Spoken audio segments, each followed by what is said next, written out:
So, what's up guys? Ito nga pala yung niluto ko na pinagmukbangan namin ni Tito Mars kahapon. Yung ginisang upo with sardinas.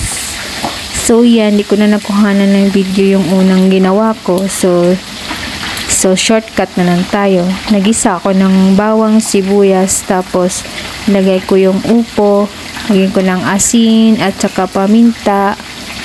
Tapos yan, pinagmimikos-mikos na. Tapos pagkatapos nyan, tatakpan ko muna yan para maluto yung upo. Kasi ayaw kong ilagay yung sardinas pag nagigisa tayo kasi madudurog yung sardinas. So yan, medyo mga 10 to 15 minutes lang. So nilagay ko na yung sardinas.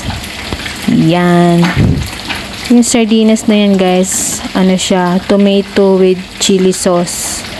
Tapos yan, since Pinoy tayo, yun, lagyan natin ng tubig. Ganoon naman talaga tayo, hugasan natin yung lata ng sardinas.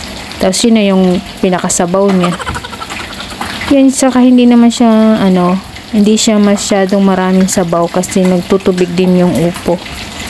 Siya, mega sardines, kaya mega sampal kay Tito Mars.